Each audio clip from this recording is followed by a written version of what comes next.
On the morning of May 27, 1940, German soldiers crouched behind disabled vehicles and makeshift cover outside the French port of Dunkirk, watching something they could not explain. 300,000 British and French soldiers were trapped on the beaches. The Wehrmacht had them surrounded. German artillery pounded the sand. Stukas screamed overhead. The British expeditionary force was finished. Every German soldier knew it. This was supposed to be the end of Britain's army. But the British were not behaving like a defeated army. German troops watched through field glasses as lines of soldiers stood waist-deep in the freezing water, waiting for hours under constant air attack. They did not scatter. They did not break. They waited in perfect discipline, while small boats ferried them to larger ships offshore. When a Stuka came in for a strafing run, they ducked, then stood back up and resumed their positions. One German officer wrote in his diary that night that he had never seen anything like it. The British were being destroyed, yet they acted as if they were merely boarding trains for a holiday. He called it disturbing. What thousands of German soldiers witnessed at Dunkirk was the beginning of a puzzle that would confuse the Wehrmacht for the next 5 years. The British soldier was not supposed to be like this. German propaganda had told them the British were soft, decadent, unwilling to fight. The reality was something else entirely. This is the story of what German soldiers really thought about the British during World War II, not the propaganda version. The truth, as documented in private letters, captured diaries, and secret recordings that the Germans never knew existed. The German military's first serious encounter with British ground forces came during the Battle of France in May 1940. The Wehrmacht's blitzkrieg tactics had shattered French and Belgian resistance in days. The speed of the German advance stunned even German commanders. Army Group A's panzers swept through the Ardennes, cut across northern France, and trapped the Allied armies against the English Channel. It should have been total annihilation. 300,000 to 38,000 Allied troops were crowded into a shrinking pocket around Dunkirk. German generals expected mass surrender.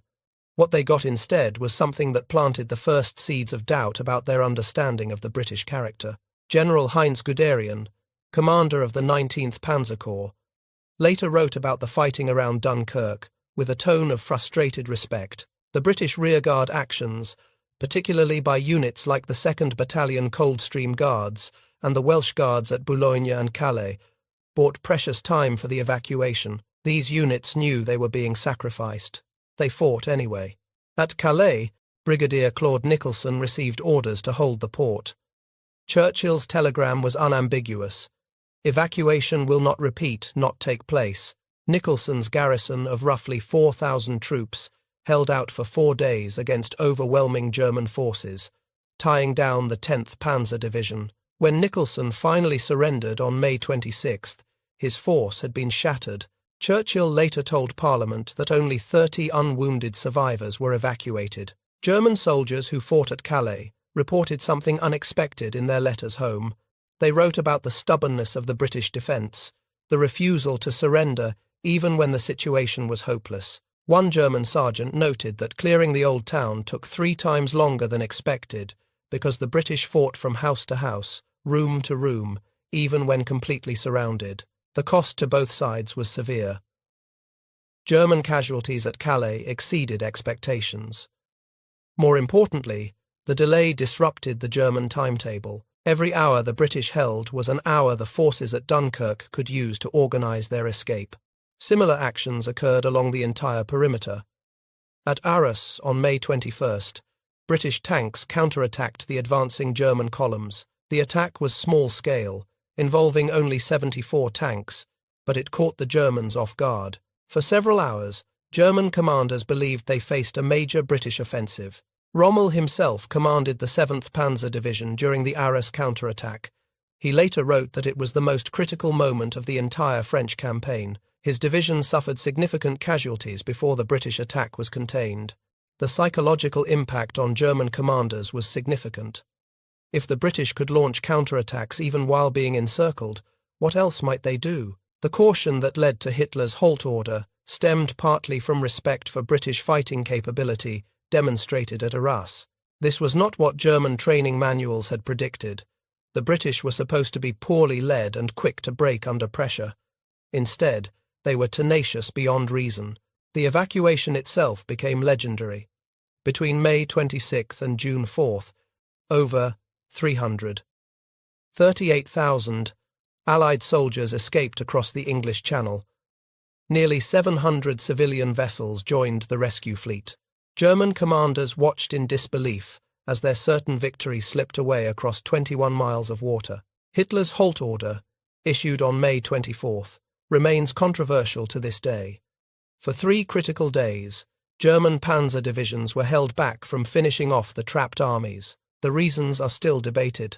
What is certain is that those 3 days allowed the British to establish a defensive perimeter and begin the evacuation that saved their army. German soldiers who witnessed the evacuation developed a grudging respect mixed with confusion. They had won the battle. They had driven the British off the continent, yet somehow it did not feel like total victory. The British had escaped, and they had escaped in good order. A German war correspondent wrote that watching the last ships leave Dunkirk was like watching a wounded animal escape into the forest. You knew you had hurt it badly, but you also knew it would be back. He was right. The psychological impact of Dunkirk on German soldiers deserves attention. They had expected total victory. They had achieved military victory, but the escape of more than 300,000 Allied troops meant that Britain still had an army. The island fortress across the Channel remained undefeated. German soldiers who wrote home in the summer of 1940 often expressed puzzlement at British behaviour. They had been told that Britain would seek peace once France fell. Instead, Churchill's defiant speeches reached German ears through intercepted radio broadcasts. The British were not surrendering. They were preparing to fight on. One German NCO wrote to his brother that the English were either very brave or very stupid, perhaps both. They had lost everything on the continent. Their army had abandoned its equipment, yet they acted as if they had won something. He could not understand it. This failure to understand British determination would haunt German strategy for the rest of the war. Hitler's peace offers were rejected. The Battle of Britain was lost. Operation Sea Lion, the planned invasion of England, was postponed indefinitely. The British simply refused to accept that they were beaten. German soldiers began to revise their opinions. The propaganda image of soft, decadent Englishmen did not match the reality of an enemy who had been knocked down at Dunkirk and come up fighting. Something in the British character defied German expectations. The true test of German respect for British soldiers came in the North African desert. Beginning in February 1941, Field Marshal Erwin Rommel and his Afrika Korps engaged in a 2-year campaign against the British Eighth Army that would produce some of the most candid German assessments of their enemy. Rommel himself left detailed opinions about his opponents. In letters to his wife and in his military papers, he described British soldiers with a mixture of admiration and criticism that revealed far more nuance than German propaganda allowed. He wrote that the Guards Brigade was almost a living embodiment of the virtues and faults of the British soldier. Tremendous courage and tenacity combined with a rigid lack of mobility. This was high praise from a commander who valued mobile warfare above all else. He was saying the British would stand and fight to the death, but were slow to adapt to changing circumstances. The original desert rats of the 7th Armoured Division earned Rommel's particular respect. He noted that the division was battle-hardened and dangerous, with crews who knew the desert intimately. They had been fighting since 1940 and knew every tactic in the book. But Rommel's most telling comment concerned British commanders rather than their soldiers. He believed British troops were lions led by donkeys. The individual soldier was brave, skilled, and determined. The generals were overly cautious, slow to react, and bound by doctrine that often failed to match the fluid reality of desert warfare. This assessment was shared by many German officers. They respected the fighting quality of British troops while criticizing the command structure that often wasted that quality. One German intelligence officer noted that British soldiers would hold impossible positions with suicidal courage, then be ordered to withdraw just as they were about to be relieved. The siege of Tobruk in 1941 became a symbol of this dynamic. Australian and British troops held the Libyan port for 241 days against repeated German and Italian assaults. German propaganda dismissed the defenders as rats trapped in a hole. The defenders adopted the name proudly, calling themselves the Rats of Tobruk. German soldiers who fought at Tobruk told a different story than the propaganda. In private correspondence, they described the defenders as fanatics who refused to accept that their position was untenable. One German officer wrote that attacking Tobruk was like attacking a wall made of bayonets. Every assault cost more than it gained. The garrison at Tobruk included Australians, British, Indian, and Polish troops. They held out under constant bombardment, short of food, water, and ammunition. German commanders tried everything to break them. Infantry assaults failed. Tank attacks failed. Even combined arms operations that had shattered the French army made no impression on Tobruk's defences. Rommel became increasingly frustrated. He needed the port to supply his advance into Egypt. Without Tobruk, his logistics chain stretched back to Tripoli, over 1,000 miles of desert roads constantly harassed by British aircraft. The stubborn garrison was bleeding his army dry. German after-action reports from Tobruk reveal grudging admiration. The defenders had done everything wrong according to German doctrine. They were isolated, outnumbered, cut off from reinforcement. They should have surrendered. Instead, they turned their position into a fortress and dared the Germans to take it. The British relieved Tobruk in December 1941 during Operation Crusader. By then, the garrison had become legendary on both sides. German soldiers who had failed to take the port never forgot the experience. This was the peculiar nature of the Desert War. German soldiers often referred to it as a clean war, fought by professionals on both sides without the ideological hatred that characterized the Eastern Front. Prisoners were generally treated well. Rommel personally insisted on humane treatment for captured British soldiers, and he expected the same in return. The desert environment itself shaped how soldiers viewed each other. Both sides endured the same brutal conditions, temperatures that reached 50 degrees Celsius during the day and dropped to freezing at night, sandstorms that blinded men and wrecked equipment, water shortages that made every drop precious, disease that claimed as many casualties as combat. In this shared misery, a strange understanding developed between enemies. German soldiers wrote about watching British positions through binoculars and seeing men who looked just like them, suffering just like them, fighting for causes neither fully understood. The back-and-forth nature of the Desert Campaign reinforced this perception. The same ground was captured and lost repeatedly. German soldiers who advanced over British positions 1 month might find themselves defending those same positions the next. They saw the graves of British soldiers killed in earlier fighting. They read the letters and diaries left behind in abandoned camps. One German officer wrote that reading a dead Englishman's letter to his wife made him realize they were fighting men exactly like themselves. Husbands, fathers, sons, men who wanted to go home to families they might never see again. One documented incident illustrates this mutual respect. When Italian troops allegedly stole watches and valuables from British prisoners, Rommel ordered the items returned immediately. British prisoners who served under Rommel's command later testified that they were treated correctly, even courteously. This was not universal, of course. War is never clean. But the German perception of British soldiers in North Africa was coloured by these interactions. They saw an enemy they could respect, an enemy who fought hard but fairly. The respect was reciprocal. British commander Claude Auchinleck became so concerned about the mythical status Rommel had achieved among his own troops that he issued a remarkable directive to his officers in 1942. He wrote that there existed a real danger that their friend Rommel was becoming a kind of magician or bogeyman to their troops, who were talking far too much about him. He wished them to dispel by all possible means the idea that Rommel represented something more than an ordinary German general.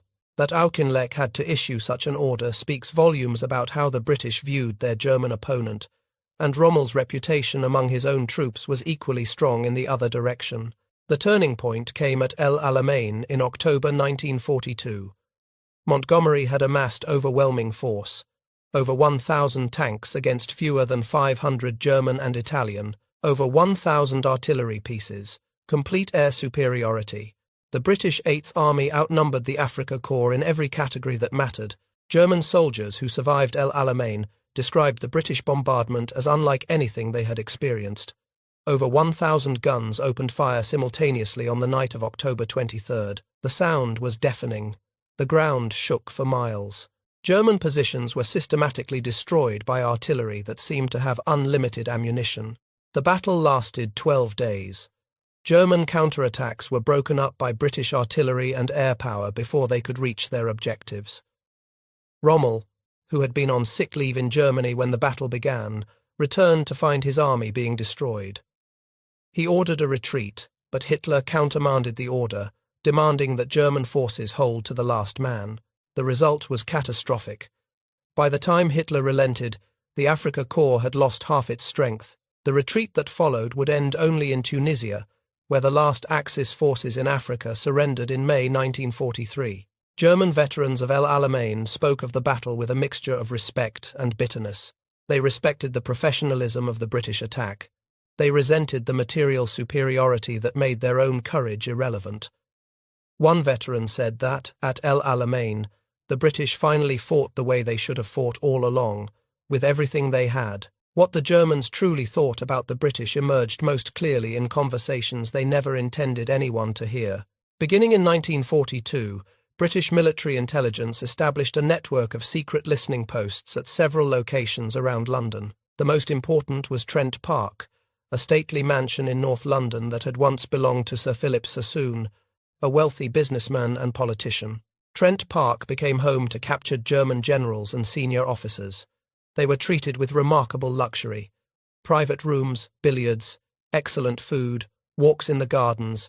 A fake Scottish aristocrat named Lord Aberfeldy, actually an intelligence officer named Ian Munro, served as their welfare officer. He told the generals that King George VI himself had ordered that they be treated according to their status. The Germans believed they were being held in a gentleman's club. They relaxed. They talked freely with each other about everything, including their honest assessments of their enemies. They did not know that every room was bugged. Every light fixture, every fireplace, every plant pot contained hidden microphones. Even the trees in the garden were wired. German Jewish refugees, many of whom had fled Nazi persecution, worked in basement rooms recording and transcribing every word. Winston Churchill himself recognized the value of this intelligence operation. He wrote that the records of conversations between enemy prisoners of war afforded an excellent insight into the German character and the results of the Nazi regime. The irony was profound. Jewish refugees who had escaped Nazi Germany were now listening to Nazi generals discuss atrocities, military secrets, and their opinions of the war. These secret listeners maintained their composure while recording conversations about the persecution of their own people. Their courage matched that of any soldier on the battlefield. The intelligence gathered at Trent Park proved vital to the Allied war effort. Conversations between generals revealed German knowledge of the V1 and V2 rocket programs. This information led to the Allied bombing raid on Peenemünde in August 1943, which set back German rocket development by months. But beyond military intelligence, the recordings captured something else: the honest opinions of German officers about their enemies. These conversations were never meant for anyone outside the room. They represent the closest thing to truth we have about what German commanders really thought. The conversations captured at Trent Park provide the most honest German assessments of British soldiers ever recorded. These were not official reports sanitized for superiors.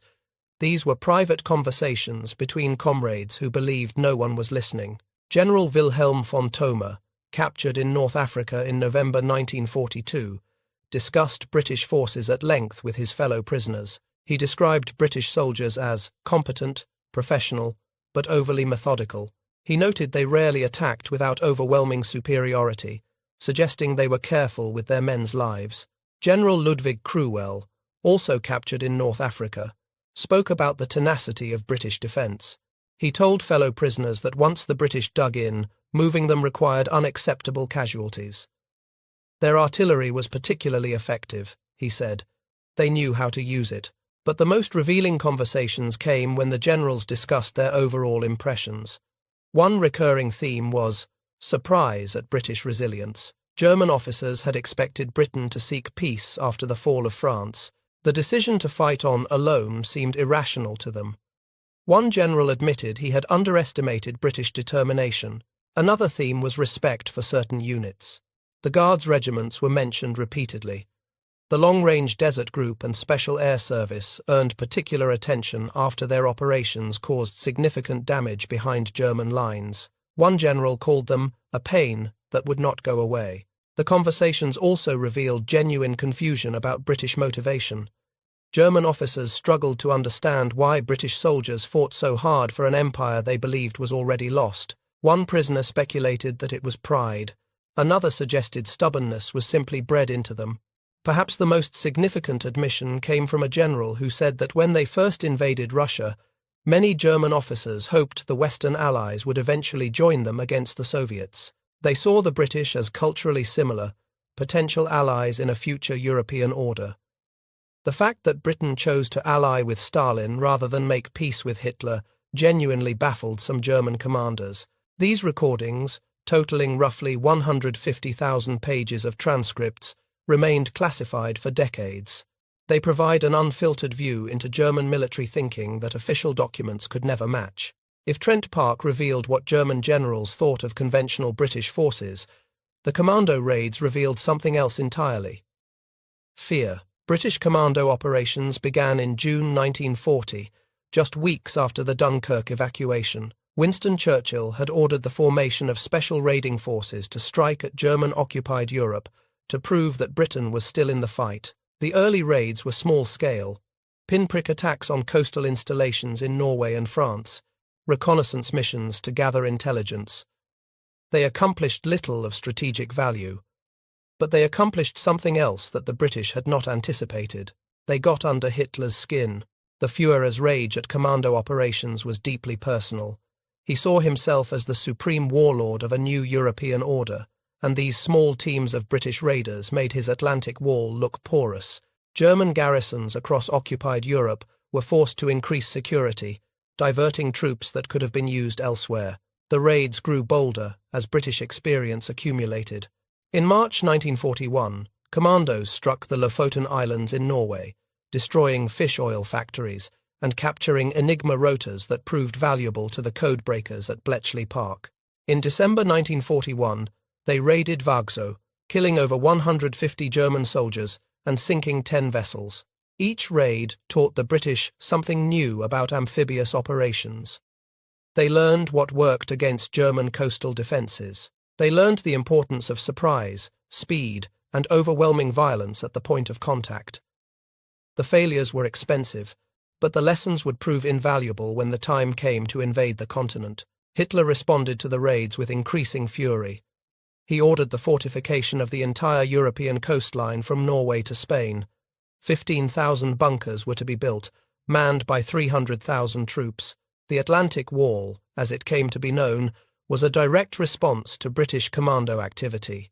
But the wall could not be everywhere at once, and the commandos kept coming. In July 1941, Lieutenant David Stirling formed the Special Air Service in Egypt. Operating behind Rommel's lines, small teams of SAS troopers destroyed between 250 and 400 German and Italian aircraft during the North African campaign. They attacked airfields, supply dumps, and communication lines with seeming impunity. The British press dubbed Stirling the Phantom Major. German forces placed a significant bounty on his head and spent disproportionate resources trying to catch or kill SAS teams that numbered in the dozens. The SAS tactics were simple but effective. Small teams of 4 to 6 men would infiltrate enemy airfields at night, plant explosive charges on parked aircraft, and escape before dawn. On a single raid in December 1941, Stirling's men destroyed 24 aircraft at Egedabia airfield. Similar raids followed in rapid succession. German commanders struggled to respond. Airfield security was increased, but the SAS adapted. They attacked supply convoys instead. When convoy security improved, they went back to airfields. The constant pressure forced the Germans to divert thousands of troops to defensive duties. Hitler ordered the creation of a special unit to hunt the SAS. 500 German paratroopers were trained specifically to track and eliminate Stirling's raiders. It did not work. The desert was too vast, and the SAS knew it too well. Stirling was finally captured in January 1943 during a reconnaissance mission in Tunisia. The Germans were so concerned about his escape that they transferred him to Colditz Castle. the maximum security prison for persistent escapers. His capture did not end SAS operations. Under new leadership, the regiment continued to expand and would play a significant role in the D-Day invasion and subsequent campaigns. The long-range desert group caused similar problems. Traveling in heavily armed trucks modified for desert warfare, LRDG patrols penetrated hundreds of miles behind enemy lines on intelligence gathering and raiding missions. German commanders could never be sure where they might appear next. The LRDG had been formed in July 1940 by Major Ralph Bagnold, a pre-war desert explorer who understood the Sahara better than most men alive. His patrols could navigate across featureless sand seas that German and Italian forces considered impassable. These patrols provided critical intelligence about Axis movements, supply routes, and defensive positions. The information they gathered helped British commanders plan operations with unprecedented accuracy. They also served as transport for SAS raiding parties, earning the nickname Libyan Desert Taxi Service. One LRDG patrol made a 1,700-mile round trip behind enemy lines, spending weeks in enemy territory without detection. Such operations seemed impossible to German commanders accustomed to conventional warfare. German attempts to interdict LRDG patrols consistently failed. The desert was simply too vast. A patrol that knew the terrain could disappear into the wilderness and emerge hundreds of miles away. German aircraft searching for them found only empty sand. One German officer's diary captured the frustration. He wrote that the desert raiders were like ghosts. You could never catch them. You could only find the damage they left behind. The commando threat reached a peak in 1942. On March 28, British commandos attacked the dry dock at St. Nazaire, the only facility on the Atlantic coast capable of servicing the German battleship Tirpitz. They rammed an explosive-laden destroyer into the dock gates. The resulting explosion destroyed the facility for the rest of the war. St. Nazaire was a spectacular success, but it was followed by disaster. On August 19, 1942, over 6,000 Allied troops, mostly Canadian, landed at the French port of Dieppe. The raid was intended to test German coastal defences and gather intelligence. It was a catastrophe. German defenders slaughtered the attackers on the beaches. Nearly 900 Canadians were killed. Over 2,000 were captured. The Allies lost 106 aircraft. But even in victory, the Germans learned something troubling. A copy of the Canadian operational orders was found on the beach. Among the instructions was a directive to bind prisoners. Bodies of German soldiers were found with their hands tied. Whether this represented actual misconduct or simply practical security measures during a raid remains debated. What is not debated is Hitler's reaction. He was apoplectic. On October 18, 1942, Hitler issued the Commando Order.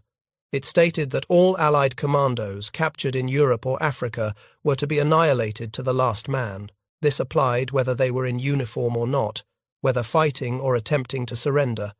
No quarter was to be given. The order was a war crime. The Nuremberg Tribunal would later rule it a direct violation of the laws of war. German officers who carried out executions under the Commando Order were convicted and hanged. But the order revealed something important about German perception of British special forces. Hitler felt compelled to issue death sentences for captured commandos because normal methods had failed to deter them. The raids continued despite all German efforts. British special forces had become a psychological weapon as much as a military one. Not all German commanders obeyed the order. Rommel refused to implement it in North Africa. He continued to treat captured commandos as prisoners of war. Other commanders followed the order with enthusiasm. The result was that captured British commandos faced a lottery of survival depending on who captured them. The British knew about the Commando Order. They trained their men to remove identifying badges and berets if capture seemed imminent. They established procedures for claiming to be regular soldiers rather than special forces. It did not always work. Between 1942 and 1945, dozens of British, American, and other Allied commandos were executed under Hitler's order.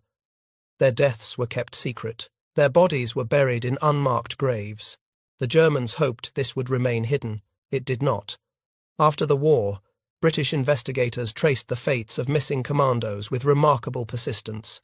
They found witnesses, uncovered graves, and brought perpetrators to justice. The executions became evidence of how seriously the Germans took the commando threat and how far they were willing to go to eliminate it. The first victims of the commando order were 7 British commandos captured after Operation Musketoon, a raid on a Norwegian hydroelectric plant. They were shot on October 23, 1942, just 5 days after the order was issued. Over the following 3 years, dozens more were executed. In July 1944, 34 SAS prisoners were killed after Operation Bullbasket in France. In late November 1944, another 31 died after Operation Leuthen. Each execution was carried out in secret. Each body was buried without identification. Some German commanders refused to implement the order. Rommel in Africa and certain Wehrmacht officers in Western Europe treated captured commandos as prisoners of war despite Hitler's directive. They considered the order illegal and chose to ignore it. Others implemented the order with enthusiasm. SS units in particular were eager to execute captured commandos.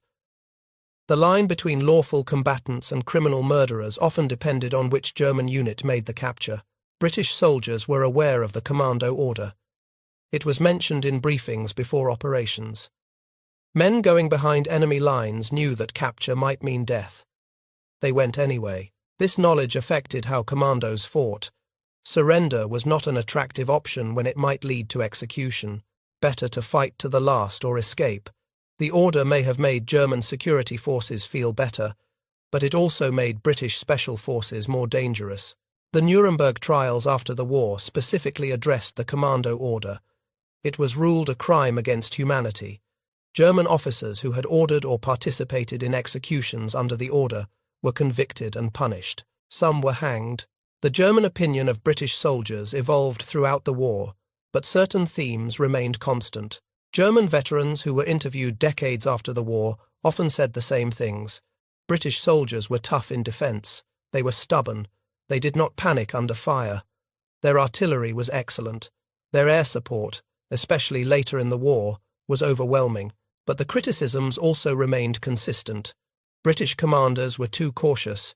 They moved too slowly. They would not take risks. A German officer could predict what the British would do because they always did the same thing.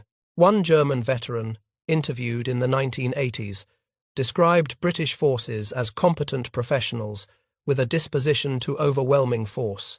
If there was something he respected about them, it was that they took care of their men. They would not attack until they had everything they needed to succeed. He compared this to American forces, whom he described as enthusiastic amateurs, with a disposition to aggression he had never seen in any other nation's sons. Americans attacked whether they were ready or not. They learned fast, but they learned by dying. Soviet forces were different again. Germans who fought in the East described the Russians with a mixture of fear and grudging respect that differed entirely from their views of Western opponents. The Eastern Front was ideological warfare. The Western Front, at least in German perception, was war between civilized opponents. This distinction mattered. German soldiers who had the choice universally preferred to surrender to British or American forces rather than Soviet ones. They believed, correctly in most cases, that they would be treated according to the Geneva Convention. The brutal warfare of the Eastern Front had no equivalent in the West. The D-Day landings of June 6, 1944, provided the final major German assessment of British military capability. The invasion caught German commanders off guard, despite years of preparation. Allied deception operations had convinced the German High Command that the main invasion would come at Calais. When British, American, and Canadian forces landed in Normandy, crucial German reserves remained hundreds of miles away. The German forces in Normandy on D-Day were a mixed bag. Some were elite units, like the 21st Panzer Division. Others were occupation troops of limited combat value, including so-called Eastern battalions, made up of former Soviet prisoners who had chosen service in the Wehrmacht over starvation in prison camps. The British landed on 2 beaches, Gold and Sword. Canadian forces landed at Juno. By the end of the first day, all 3 beachheads were secure. The British had pushed several miles inland, despite fierce German resistance. German soldiers who survived D-Day described the experience as overwhelming. The sheer volume of Allied firepower, from naval guns to aircraft to artillery, was unlike anything they had experienced. One veteran said it was like fighting against a factory. The Allies simply had more of everything. But German accounts also noted British professionalism. The invasion was executed with precision that impressed even its victims. Landing craft arrived on schedule. Troops moved off the beaches in good order. Objectives were taken according to plan. This was not the British Army of 1940. This was a machine refined by 4 years of war. Field Marshal von Rundstedt's report on the invasion, written in the days following D-Day, provides insight into German thinking. He noted the skillful and large-scale employment of enemy airborne troops. He described the flexible and well-directed support of land troops by naval artillery. He remarked on how precisely the invasion force had rehearsed their assault. But von Rundstedt also noted the quality of the German soldier and his unqualified will to fight to the last. German forces inflicted heavy casualties on the invaders, even while being defeated. The battle for Normandy would take 3 months and cost both sides dearly. German soldiers in Normandy faced a different British army than the one evacuated from Dunkirk 4 years earlier.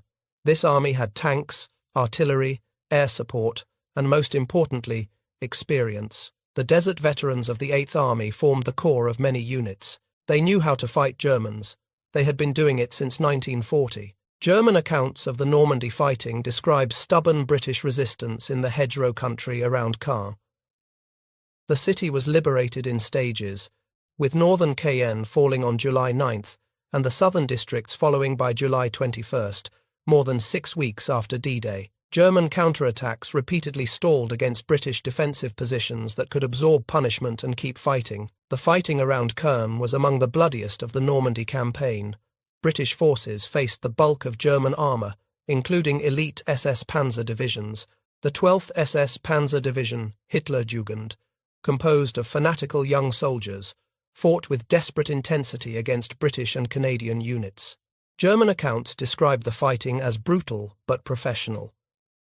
British artillery was particularly effective, breaking up German counterattacks before they could develop momentum. Tank engagements were frequent and costly to both sides. One German tank commander wrote that fighting British armour was different from fighting the Soviets. The British did not throw tanks away in reckless charges. They used combined arms tactics, infantry supporting armour, artillery supporting both. Each attack was methodical, designed to minimise losses while maximising effect. Operation Goodwood in July 1944 exemplified this approach. British armoured divisions attacked south from Caen in a massive operation designed to break through German defences. The attack gained ground but did not achieve a breakthrough. German anti-tank guns and dug-in tanks inflicted heavy losses on the advancing British armour. German commanders interpreted Goodwood as confirmation of their assessment. The British had material superiority, but lacked the willingness to accept casualties necessary for a decisive breakthrough. They would grind forward slowly, accepting a longer campaign in exchange for fewer losses. From a German perspective, this was frustrating. They knew they could not match Allied material strength. Their only hope was to inflict casualties so severe that the Allies would seek a negotiated peace. British caution made this impossible. The war of attrition favoured the side with more resources. The Typhoon fighter bombers terrified German soldiers. Any movement during daylight invited attack from the air. German veterans called them Jabos, shortened from Jagdbomber. They described them as the most feared weapon they faced, more dangerous than tanks or artillery because they could find you anywhere. By August, the German position in Normandy had collapsed. The encirclement at Falaise trapped tens of thousands of German soldiers. Those who escaped described nightmarish scenes of carnage as Allied aircraft destroyed the retreating columns. German officers captured during the Normandy campaign told their British interrogators that they had been surprised by the intensity of British resistance during the counterattacks around Caen. They had expected easier progress. They encountered instead an enemy that had learned from 4 years of war and was determined not to give ground. After the war ended in May 1945, German veterans scattered across occupied Germany. Many were held in prisoner-of-war camps for months or years.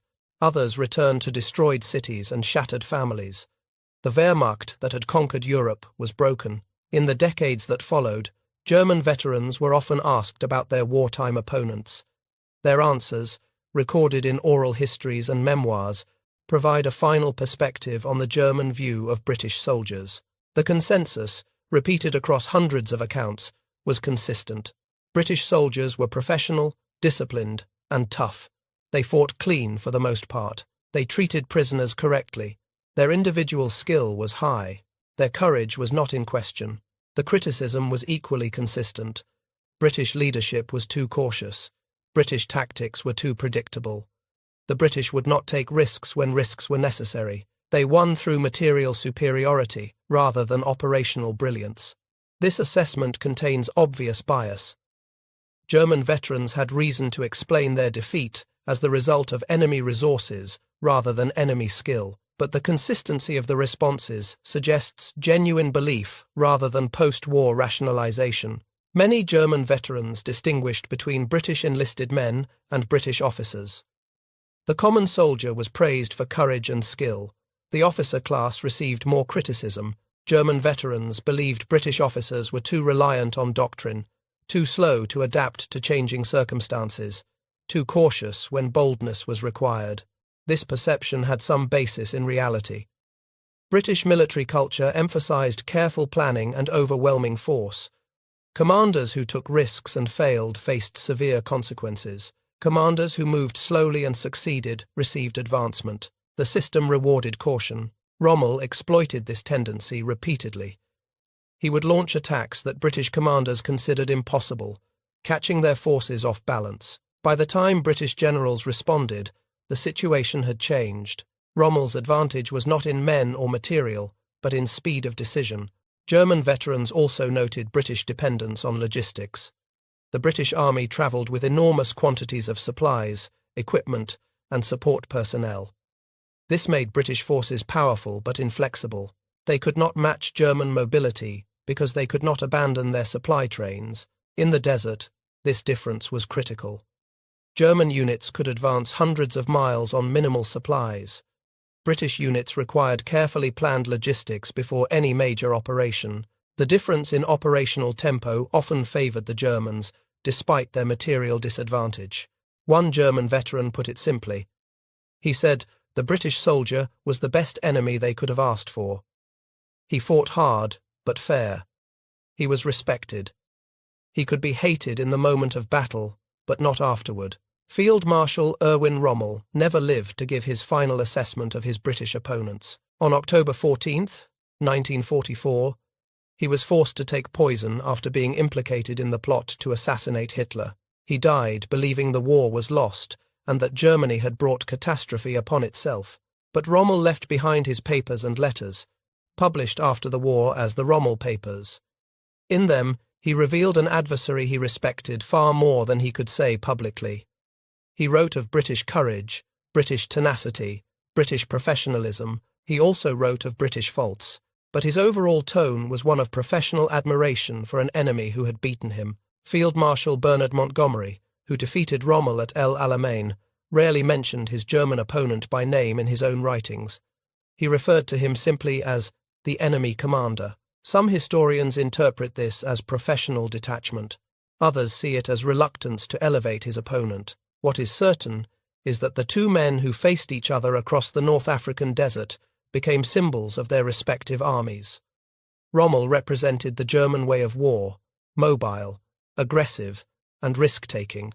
Montgomery represented the British approach, careful, methodical, and overwhelming. The mutual respect between German and British soldiers extended beyond the generals. Private soldiers on both sides often spoke well of their opponents after the war. German prisoners in British camps were generally treated correctly. British prisoners in German hands, at least in the Western theatre, received similar treatment. This stood in stark contrast to the Eastern Front. German soldiers who fought the Soviets described a completely different war, one without rules or mercy. The British were seen as civilized opponents who shared European values. The distinction shaped how German soldiers fought in the West versus the East. Some German veterans maintained correspondence with British counterparts after the war. Regimental associations held joint reunions. Former enemies met at battlefields where they had once tried to kill each other. This was possible because both sides believed they had fought with honor. The war graves tell the story. German and British cemeteries in North Africa, in Italy, in France sit close to each other. Sometimes the headstones are only meters apart. Enemies in life, neighbors in death. The German soldiers who survived the war went home to rebuild their country. The British soldiers did the same. For both sides, the war became memory, then history, then legend. But in the archives, in the letters and diaries and secret recordings, the honest assessments survive. German soldiers respected their British opponents. They criticized them too. They feared some of them, particularly the commandos and special forces, who struck without warning and vanished without trace.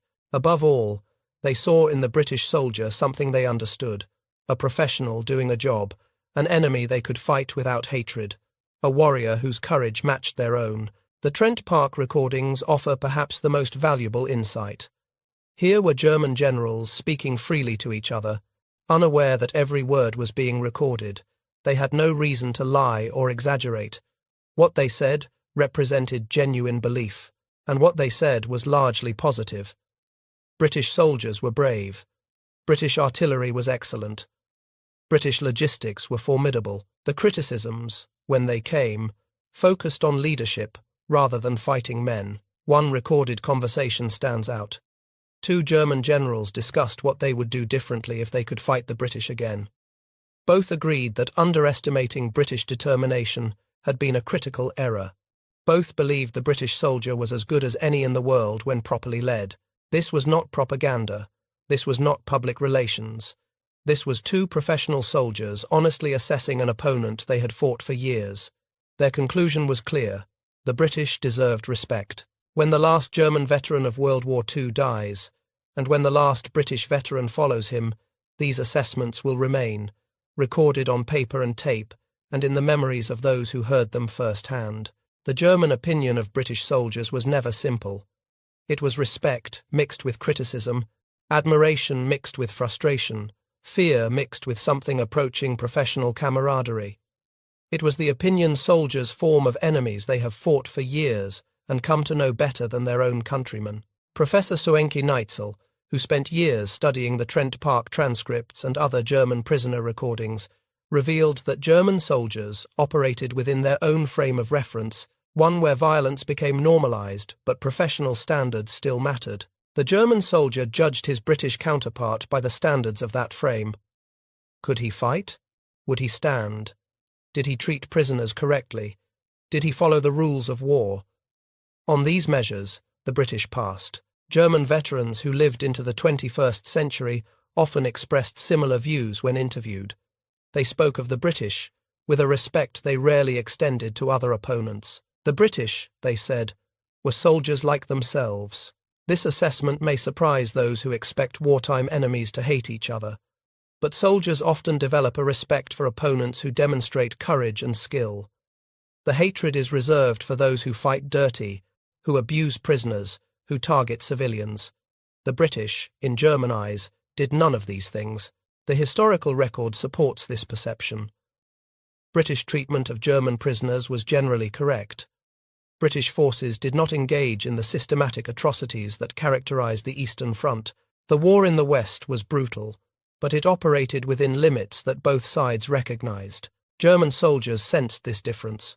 They fought hard against the British because they had to, but they did not fight with the desperate fury that characterized the war against the Soviets. They knew that surrender to British forces meant imprisonment, not execution. This knowledge shaped German behavior in the final months of the war. As the Reich collapsed, German units fled westward, seeking to surrender to British or American forces rather than fall into Soviet hands. Entire armies abandoned their positions on the Eastern Front to race toward the Western Allies. The preference was rational. German soldiers who surrendered to British forces lived to see their families again. Those who surrendered to the Soviets often did not. The British soldiers who accepted those surrenders generally treated their prisoners correctly. They followed the Geneva Convention. They provided food, water, and medical care. They behaved as professionals dealing with defeated professionals. This behavior reinforced everything the German soldier had come to believe about his British opponent. Tough in battle, fair in victory. An enemy worthy of respect. The story of German perceptions matters because it reminds us that war is fought by human beings. Men who fear, who suffer, who die. Men who form opinions about their enemies based on direct experience, rather than propaganda. German soldiers went into the war believing British troops would be easy opponents. They emerged from the war knowing better. The British were tough, professional, and determined. They could be beaten in battle, but they would not stay beaten. They came back. From Dunkirk to El Alamein to D-Day, the British soldier proved himself in German eyes, not as a superman, not as invincible, but as a worthy opponent who earned respect through courage and endurance. The recordings from Trent Park, the letters and diaries from the front, the testimonies of veterans decades later all tell the same story. German soldiers respected the British. They criticized British leadership. They feared British commandos. But they never despised the British soldier the way propaganda told them to. That respect was earned on battlefields across 3 continents.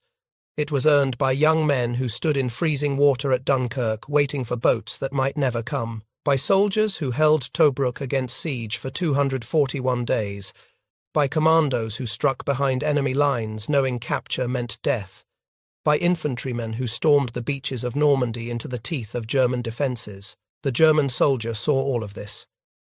He formed his opinions based on what he saw, and those opinions, recorded in thousands of documents that survive to this day, tell us something important about the nature of war and the nature of respect. You cannot respect an enemy you have not fought. You cannot understand an enemy you have not seen. The German soldier fought the British for 5 years across deserts, mountains, beaches, and hedgerows. He came to know his enemy, and knowing his enemy, he respected him. That respect endures in the historical record. It endures in the archives where researchers continue to discover new evidence of how German soldiers viewed their British opponents. And that evidence is clear. The British were respected. The British were feared. The British, for all their faults and failures, fought a war that earned the acknowledgement of their enemies. That is perhaps the highest compliment any soldier can receive. If you found this story as compelling as we did, please take a moment to like this video. It helps us share more forgotten stories from the Second World War. Subscribe to stay connected with these untold histories. Each one matters. Each one deserves to be remembered. And we would love to hear from you. Leave a comment below telling us where you are watching from. Our community spans from Texas to Tasmania. From veterans to history enthusiasts, you are part of something special here. Thank you for watching. And thank you for keeping these stories alive.